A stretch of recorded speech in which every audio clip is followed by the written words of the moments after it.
Yassas and welcome to Greece. If you're planning a trip to the land of blue dome churches and Greek salads, or have always wondered what it's actually like, then look no further. We had the most incredible month-long trip here in the summer of 2023, and in this video we're going to share absolutely everything you need to know before visiting this bucket list worthy destination.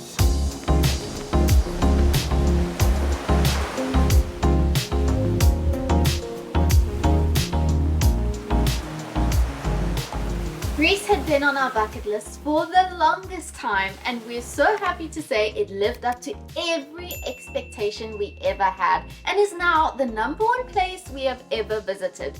The islands, the food, the people, the architecture and the history, it was simply iconic. In this video, we'll be covering everything from how to get around the country to the best time to visit, what to pack, where to stay, daily budgets, what to do, what not to do, and a whole lot more. So let's get this video started with how to get to Greece. Greece is a large country comprising of over 6,000 islands, 227 of them being inhabited and only about 6 or 7 of them being extremely well known. Popular islands such as Santorini, Mykonos, Milos, Paros and Naxos are all part of the Cyclades. There's of course Athens on the mainland over here, and then a few other popular islands like Crete, Zakynthos and Corfu located over here. The most popular airports and ports of entry into Greece for tourists are Athens, Crete, Santorini and Zakynthos. We recommend using Google Flights to see what flights are available to you. We sometimes flip between the different airports to see if there's a cheaper route, and if there is, we'll plan our trip and itinerary around that. On our recent trip to Greece, we flew into Athens from Izmir, Turkey. We believe Athens is a great place to land for a first timer to Greece. It's also the largest and busiest airport and generally has the cheaper flights. First budget travel tip: if flights directly to Greece are expensive from your city, consider flying to a more affordable neighboring country like Turkey and then get a cheap 1 to 2 hour flight across to Greece. We spent a month in Turkey before visiting Greece. They're really good countries to couple together, and flights from Turkey to Greece were only $150 per person. We're so happy we started our trip in Athens. It's quite a vibey city with loads of history and cool things to see. It's also got a great port with ferries leaving to all the most popular islands, so it's super convenient. Alternatively, if you want to skip Athens, then you can fly straight to Santorini, for example. Now, for visas, all Schengen zone countries and EU citizens get free unlimited entry into Greece. Some non-Schengen zone or EU countries get a 90-day visa, such as the UK, US, Canada, Australia, etc. Head to this link on the screen now to see what requirements you need for your country specifically. If you do need to apply for a Schengen visa, which costs around $90 USD, make sure you start the application process at least 3 to 4, maybe more weeks before you intend to travel to Greece. A Schengen visa is usually valid for up to 90 days of travel. Fortunately, Rhett and I have Irish and British passports. I got unlimited time while Rhett was given 90 days free on arrival. After those 90 days, I would have to leave the EU for 90 days before I'm eligible to enter again, and that's just how it is. We weren't asked for any proof of accommodation or outward flights upon boarding our flight or upon arrival in Greece. That might just be because of our passport privileges though, so you might want to book just in case. Next up is currency. The currency in Greece is obviously the euro because it is part of the European Union. Currently the rates are $1 equals 90 cent euros. It's 20 Rand to the euro, and $1 Australian dollar gets you about 60 cents. In Greece, depending on where you are, the islands can differ in price quite a lot. For a single euro, you can get a spanakopita pie in Athens or a bottle of water in Santorini. We found that the average euro price costs between 3 to 6 euros. Again, this varies largely depending on the island that you're visiting. You will need cash quite a bit in Greece, mainly for tipping, to buy things in small shops, especially in small villages that may not have card services, and also for certain bus rides. In the larger towns on the islands, Visa cards are welcome, as well as most mobile payment methods like Apple Pay, Google Pay, etc. You can easily find ATMs throughout Greece, especially in the major tourist areas like the ferry ports. Some reliable banks in Greece to look out for are Paros, Alpha Bank and National Bank. Then for currency exchange, once you're through customs at the airport, there are many independent exchange booths that you can use. The rate will always be better outside of the airport though, so if you wait, then we'd recommend exchanging in the center. To give you an idea of how much cash you will need, for our recent 2-week trip to Athens and the islands, we drew €200 in total. The rest of the time, we used our cards to pay. Alright, let's move on to the best time to visit. The best time to visit Greece is from May to October. This is when the weather is warm or hot and all the hotels and restaurants are actually open. In the winter months, many shops and restaurants close due to a lack of tourism, and apparently all the island people head to Athens or to the bigger cities to be with family. July and August are by far the busiest and most expensive months, so avoid that time if you're not a fan of crowds and heat waves. We went in early June and it was fab. The weather was perfect. It was quite hot in Athens, but perfect on the islands at around 25 degrees Celsius, and there weren't many crowds actually. If you go when there are crowds, you might have a completely bad experience in Greece, with the ferries and the tourist sites just being completely overcrowded. In Santorini particularly, it was busy when we were there in June. I can't even imagine how busy it gets in the peak months. Rather plan for the shoulder months of May, June, or September, October, which still have very nice warm weather. Some people do travel to Greece in the winter, and while it still is beautiful and there are hardly any other tourists, that's just not the vibe we were looking for. We like to have fellow tourists there enjoying the sun, the sea, and wine. As for where to go, one of the first things you will have to decide when planning a trip is which islands to visit. Ugh. It can be so difficult to choose, but it largely depends on what you want from your holiday. If you're into the party scene, then Mykonos, Santorini, and Ios will probably be best for you.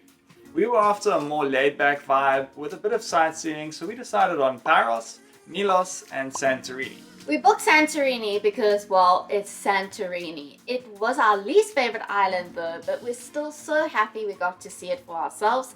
Something else worth considering is the location of the islands. To make traveling between them easier, try to group islands that are reasonably close to one another. If you're lost, watch our itinerary video here. We loved the islands that we visited, but here's an overview of some of the other most popular islands.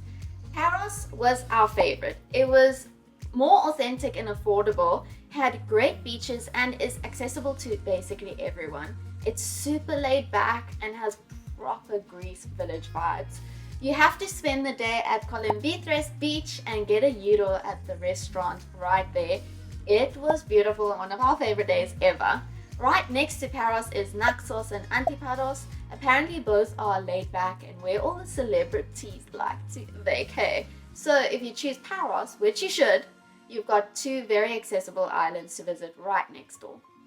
Milos was a bit more expensive and touristy, but it had those viral unique beaches and we're so happy we visited. It was also more adventurous and rustic with loads to do. Wow. It actually may be my favorite. The viral Sarakaniko beach lived up to the hype, and the ladder down to Tsikrado beach was also epic and so worth it. Just go really early in the morning because they are popular. Santorini. This was the island we were most excited to visit because it's the island of all islands. When you think of Greece, you think Santorini, but it ended up being our least favorite island. It was very touristy and busy and not authentic at all. Guys, there's McDonald's and Irish pubs there. It's so strange, but also very important to note. You're coming to Santorini for the iconic blue dome churches, the luxury expensive villas in Ia, and the restaurants and wine. You're not coming for the beaches. There aren't any nice white sand beaches at all. Maybe one, but not many.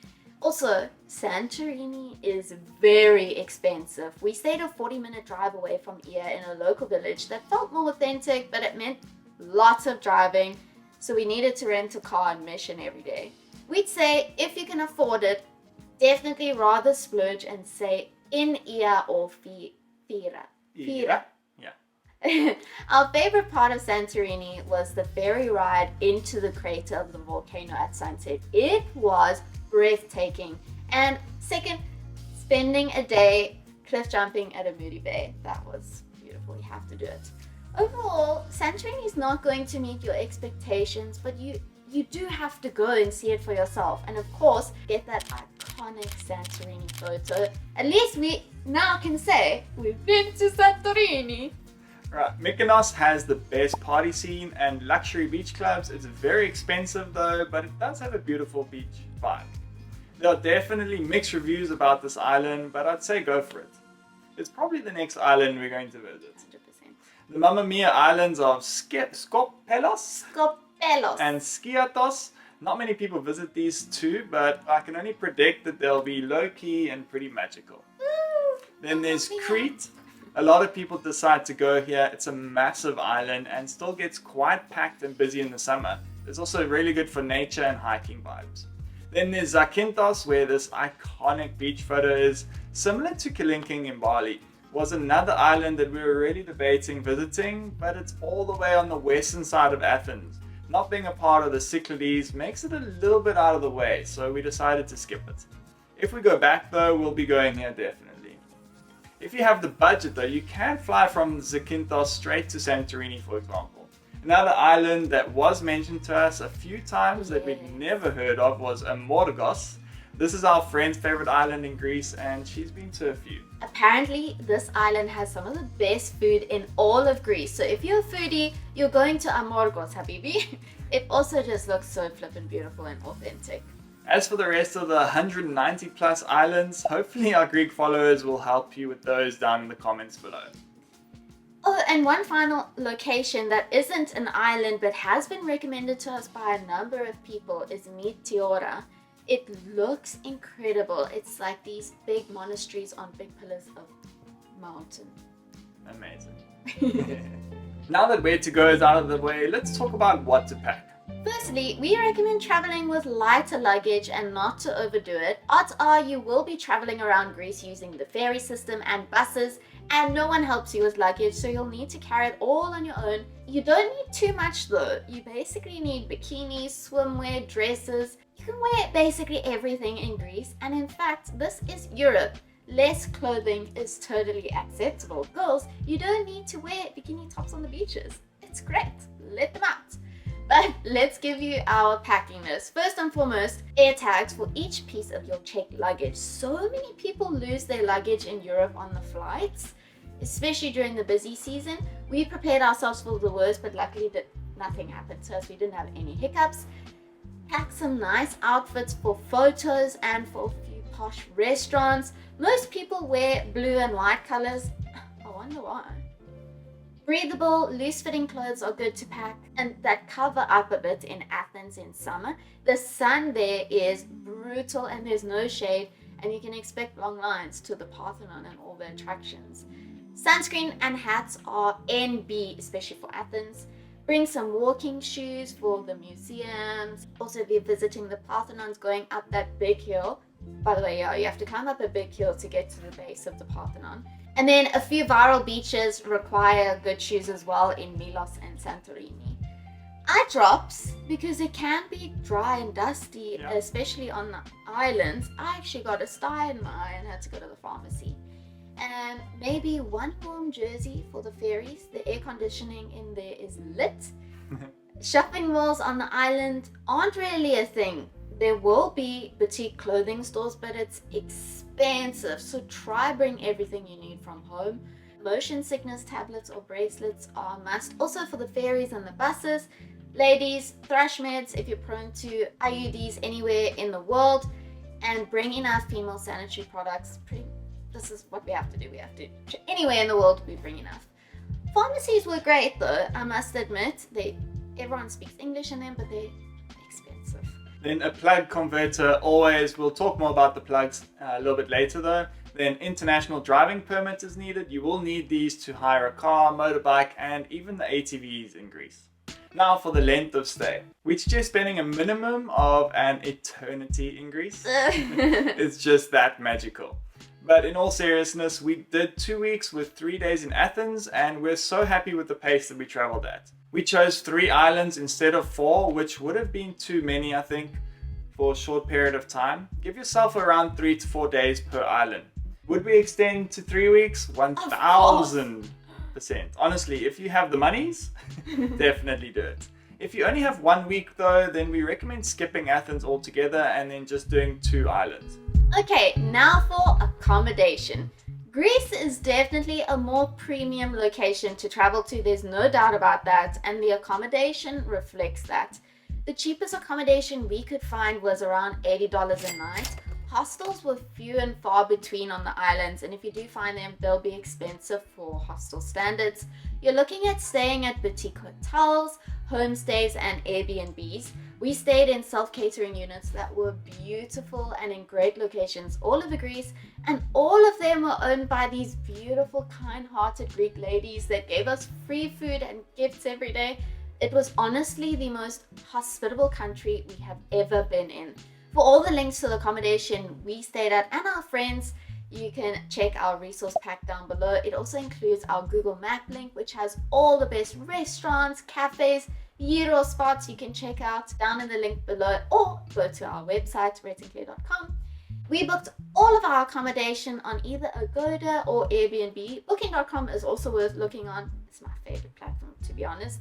Digital nomads that want to stay there for an extended amount of time, believe us, we tried. It's not easy and it's not affordable.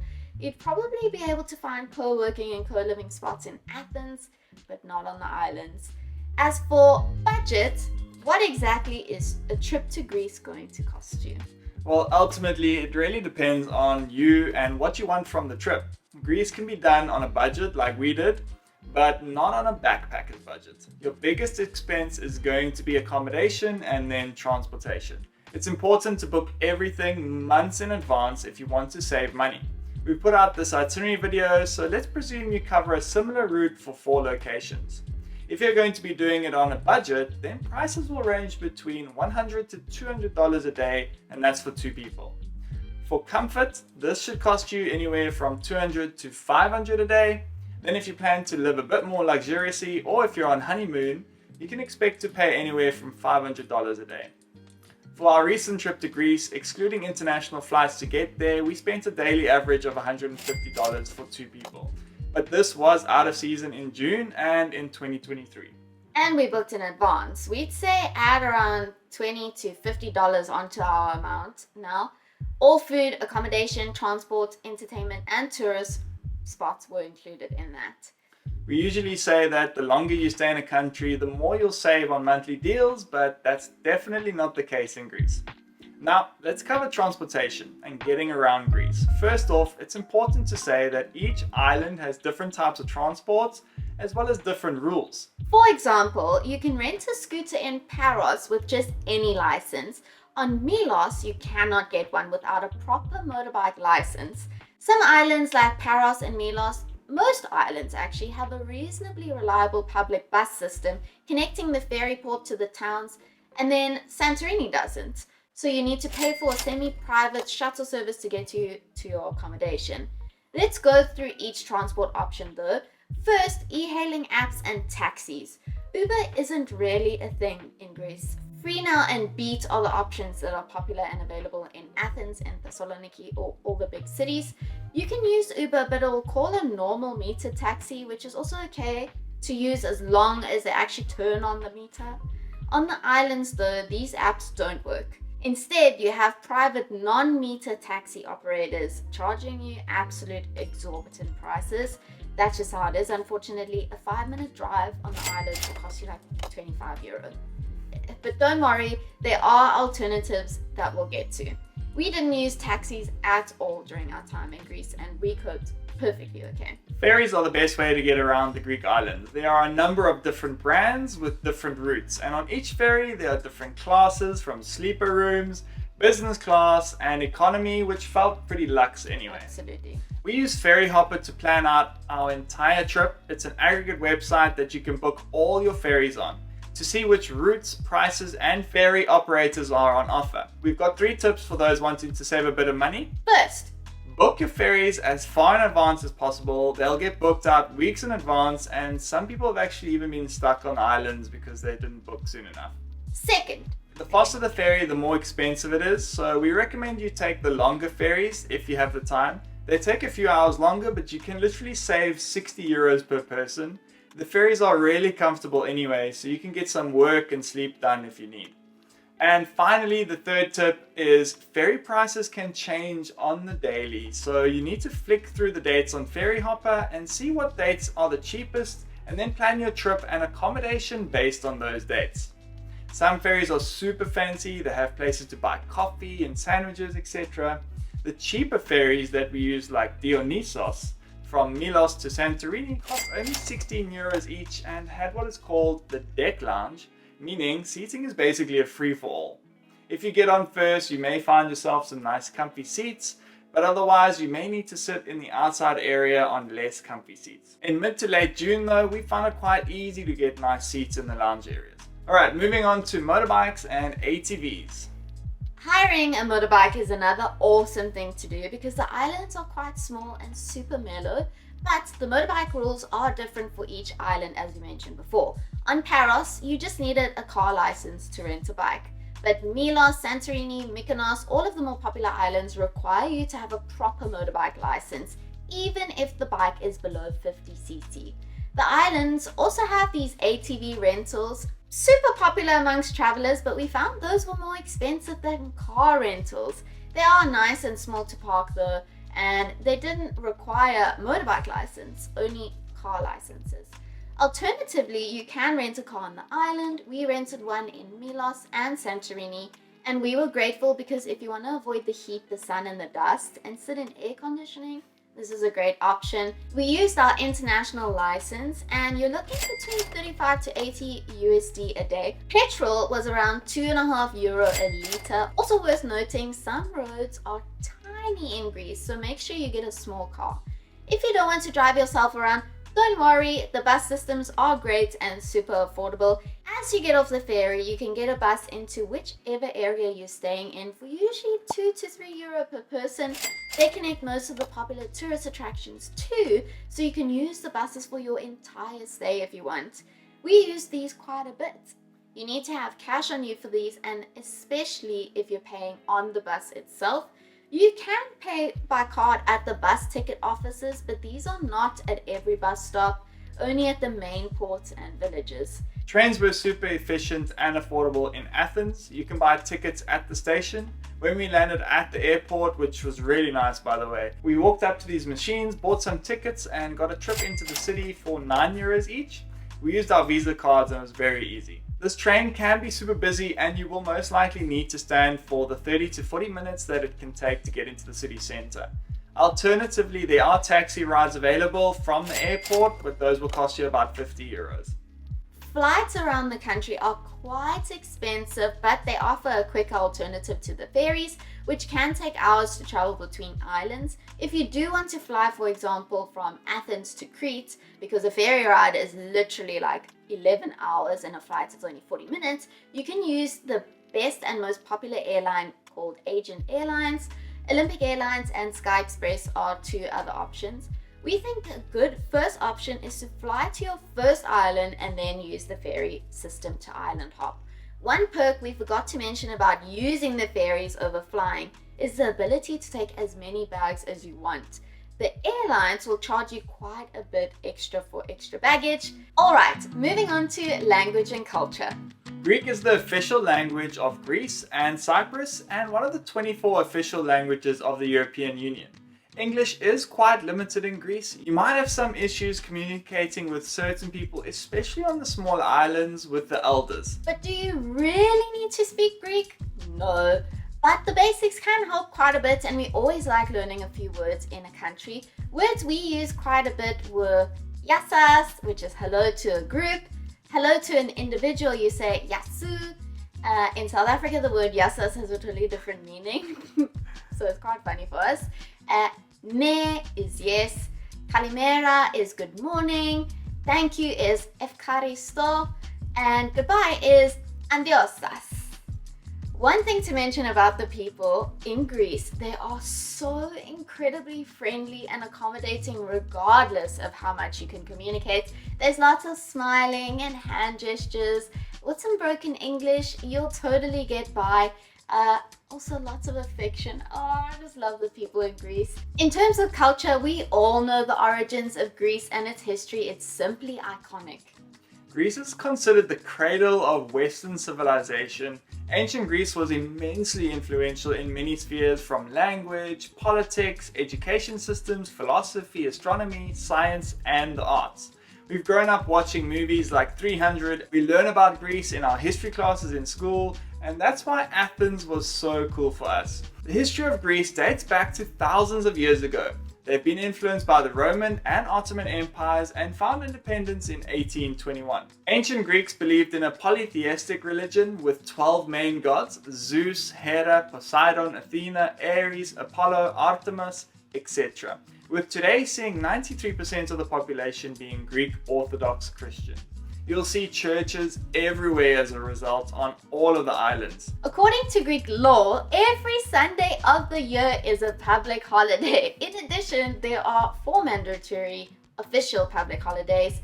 25th of March is the Greek Independence Day, Easter Monday, and the 15th of August is the Assumption of the Holy Virgin, and the 25th of December, Christmas. One other thing to note is that Greeks, just like some other places in Europe and South America, have a culture of siestaing, which is napping after lunch every day, usually from 2 to 4 p.m. This means that some restaurants and shops will be closed, so just be aware. It's something we really found to be a thing every single day. Moving on to our favorite section though, what to eat and drink. Oh, mamma mia! The food and produce is so good in Greece. Obviously, there's a number of iconic dishes to eat. First, the iconic Greek salad with feta cheese and olive oil. Moussaka, the national dish, which is layers of eggplant, a custody sauce, and ground meat, similar to a lasagna or casserole. Don't have him in the comments for calling it a lasagna, guys. Tomades, my absolute favorite. It's rice and sometimes ground meat wrapped in grape leaves that have been soaked in vinegar. I've grown up loving these, and to no surprise, they are phenomenal in Greece. Tzatziki sauce, iconic. It's a salted yogurt and cucumber with garlic in there and lemon juice. It's absolutely delicious. It's mostly used on the best known Greek food, which is the gyros. Gyro. A folded type of sandwich with either pork or chicken sticks, potatoes, onions, tomatoes. Basically the staple, and at least for us while we were in Greece. If you order a gyro in pita, it's usually around 3 to 4 euros. Unless you're on Santorini, then it's going to be about 67. You can find these almost everywhere in Greece, and people eat them for lunch and dinner. You can ask for the folded gyros, just the stick, or for the plate. When you order, make sure you define what you want, because if you don't, you will most likely get the plate rather than the sandwich, which is double or even triple the price. Next is octopus. You'll see it all over Greece. They'll have them hanging in all of the small fishing villages. We tried it in Milos at a restaurant called Medusa. It was divine. I'd never eaten octopus like that before, but it was so good. You have to eat at that restaurant, by the way. And then next is the sweet and savory pies or pastries like spanakopita or tiropita. The yummy trigona, and then the different borgatsas. They have so many, from ones filled with spinach to mince to custard and chocolate. The most interesting is definitely the way that it's made. We went to the borgatsa man in Thessaloniki. Highly recommend trying it out. It is so delicious. You can check out this video where we ate Greek street food for 24 hours. It was quite a fun one. If you are veg, we found a ton of options in Greece, so it is definitely not a problem, even though the majority of the population eats both pork and chicken. Most dishes are also served with bread, but unfortunately if you're vegan, you might have a hard time in Greece. There's lots of seafood and dairy in all of the meals. As for alcohol, we drank our fair share in Greece. Wine wasn't badly priced and was pretty good. I also had the odd beer here and there. The main ones are Alpha and Mythos. Beer costs you around €3 at a restaurant and €1.50 in the mini marts, which you'll find all over on the islands. How did you find the beer? It was good. I liked it. Now for water and ice in Athens and many other parts of mainland Greece like Thessaloniki, the water is safe to drink, however not safe on the islands. We would say to be safe, stick to bottled water for your entire stay in Greece. As for ice, you don't need to really stress. Nobody will serve you tap water ice in Greece. Luckily, we didn't get sick at all. We don't often hear people getting sick either. Next up is the apps to download. Free now or beat, like we mentioned, is the ride sharing that is available in the big cities, but they're not that important because the public transport is pretty great. Then Ferry Helper, as we mentioned, 100% needed to book your ferries and compare pricing. Then Get Your Guide to book entrance tickets to all the best historical sites and fun activities like chartering a boat on one of the islands. Ooh. You can scan the QR code over here now. It will take you to our best tours in Greece on Get Your Guide. Then next, Google Maps. Make sure you download offline maps before you go. We use Google Maps for everything from navigation to reviewing good coffee shops and restaurants and to navigating the subway in Athens. Google Translate is also very necessary. It helps you on the smaller islands and in the villages. Then make sure you download the offline languages in case you don't have signal. Then Holofy for electronic SIM cards. It's just way easier than buying a SIM and swapping out for your home one. A link to Holofy will also be down below for you. Then for accommodation, the 3 apps you need, Booking.com, Agoda and Airbnb. Always have these downloaded. It's easy to book accommodation anywhere in the world and to pull up your reservation info on the ground. Now for SIM cards and internet, you can buy one at the airport or do the eSIM option on Holofly. The 2 main providers for SIMs are Vodafone and Orange. Orange even have a holiday package which is for the whole of Europe and costs around $50 for 20 gigabytes. Wi-Fi speeds on the mainland were very good in Athens and Thessaloniki, but on the islands it was pretty bad. Speeds are around 2 to 10 megabytes per second if you're lucky. Luckily, you're not there to use the internet, so use the time to disconnect from reality. We didn't get a SIM card or use Holofy. We ended up just roaming and using Wi-Fi at cafes, and we were perfectly fine. Alright, let's cover vaccinations. We don't travel without hepatitis A and B shots and typhoid. I read the US advisory for Greece, and these are all the things they listed. Hepatitis A, hepatitis B, rabies, meningitis, polio, measles, mumps, rubella, tetanus, chickenpox, shingles, pneumonia, influenza. Lord, no wonder you guys don't travel out of the US. It's ridiculous. You don't need to be a walking vaccine, I promise.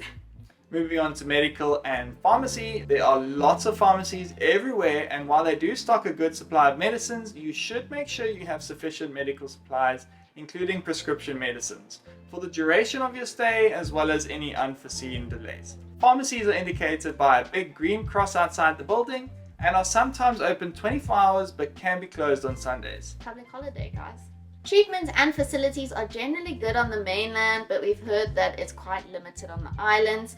The standards of nursing and aftercare, particularly in the public health sector, is not the best apparently. You can expect long queues there. The public ambulance service is basic, and there are serious shortages of ambulances on some islands. Allegedly, guys, we actually didn't use any of the medical. We were perfectly fine. We were fine with pharmacies. It is best to have insurance to avoid needing the public health care so that you can get treated in a private hospital rather. Although entering Greece with travel insurance is not mandatory, we do not travel without Safety Wing. They are our favorite, and we have a link to that down below for you. All the links, by the way, guys, are affiliate links, just as a disclaimer. So if you use them, we do get a small amount of kickback. So you're helping us continue to create these videos. But at no extra charge to you, so it's a win-win. Moving on to electricity, Greece uses the same plugs as us here in South Africa. That is the type C and F. They look like this. The standard voltage is 230 volts. If you're from the US or UK, then you will need an adapter. All right, let's talk about tipping. Tipping is not necessary, but it is appreciated. At restaurants, it is common to leave a cash tip to whoever's looking after you. 10 to 15% is standard. And that's it. Next up, laundry. We did it through our guest houses and homestays, and it was pretty affordable. I don't know if it'll be the same in big hotels and fancy villas. You just give it to your mama and they'll do it for you. Always ask your accommodation. Either they'll do it or they'll get a laundromat nearby. It shouldn't cost you more than $20 to $30. Some of the Airbnbs like this one we had in Athens actually had machines, and they gave you absolutely everything you needed to do laundry. That was one of the best Airbnbs we stayed in, by the way. It's linked in our resource pack for you. Moving on though. Weather and natural disasters. Greece can be affected by multiple natural disasters, with floods, wildfires, and earthquakes being the most common ones. As we saw with the Rhodes fire in 2023, wildfires can be pretty devastating on the islands, so it is something to be aware of. 19,000 people were evacuated from the islands there. It's just crazy. Then, not surprisingly, due to its location on the Aegean tectonic plate, Greece is the most seismically active country in Europe. I didn't know this. Then one thing to mention is the winds and tides on the islands. The wind can be very strong, leading to rough seas, which can actually result in ferries being cancelled. Places like Santorini beach in Milos will then also become completely unswimmable. It was actually unswimmable when we were there. The day before it was like calm seas. The next day we went there, it was completely rough. It can happen, guys, so just be prepared. And then lastly, I think this was my biggest concern, heat waves. It can be extremely hot in Greece. Up until last year, Athens had the hottest temperature in Europe ever, which was 48 degrees Celsius recorded in 1977. That's 118 Fahrenheit for our American friends. For those interested, the Sicily, Italy now holds the new record since 2023, literally last year. So keep water on you and wear hats, guys. Now for what to skip. We guess Athens if you're not interested at all in history and you just want to get straight to the island vibes. We definitely enjoyed Athens a lot, but do realize that it's not always for everyone. It can be a bit rough around the edges in some areas. You will find it quite dirty, there's lots of graffiti everywhere, and it can be a bit unsafe if you end up in the wrong neighborhood. Ugh, like every city in the world. Then if you really don't like touristy, busy and expensive places, then consider giving Santorini and even Mykonos a skip. Especially if you're looking for a beach holiday, Santorini's beaches really are unremarkable when compared to the other islands. As for safety, overall, Greece is a very safe country. We felt super safe there, except for walking around some places in Athens at night, as we previously mentioned, but it was honestly fine. You just need to be cautious and not hang around bad neighborhoods late at night. Much like anywhere else in the world, like I mentioned, and we're from South Africa, dude. We know the deal, you know? Pickpockets during the very busy season and in very touristy busy places can be a problem, so just be aware of your belongings. Otherwise, there's not much else to worry about. As for solo female travelers, I think you're pretty good. I haven't heard of any stories or issues with females. Solo girls, please comment down below if you have had any issues with safety and any tips. Let us know. And lastly, other things to note, we don't think the islands are very accessible for disabled people, although on Milos, this amazing beach was very disabled friendly, with specific bathrooms and even a mechanism to help wheelchair users into the sea. It was so cool to see. Cool. But in general, the roads and paths are not great and there are lots of hills and stairs everywhere. Paros was probably the best option being so flat. Then, like we said earlier, there are many churches and monasteries all over the country. It is important to be very respectful at these sites. Greek people are very religious, so be cognizant of that. Definitely don't go climbing or walking on any of the iconic domes. You may have seen influencers doing it, but it's really not allowed. There are signs everywhere telling you not to do so. Next is to be quiet when walking around the small villages like Plaka in Milos, for example. People do live there, so don't be intrusive and loud while you're taking your cute little village pictures. Then, the Greek toilet systems, they're a little on the ancient side still, so you will see a bin next to the toilet. That's for all the paper to go in, similar to what you find in Southeast Asia. And then, Finally, keep a lookout for sheep and goats crossing the road. It's a lot like Africa, where we're from. The traffic is wildlife, so be aware when you're driving around. And that's it. We've covered everything you need to know about traveling to Greece. If you do have any questions or if there's something that we missed, please comment it down below and reach out over on Instagram if you have any questions. Don't forget to grab our Greece resource pack, and finally, please leave this video with a like and to help more people see it.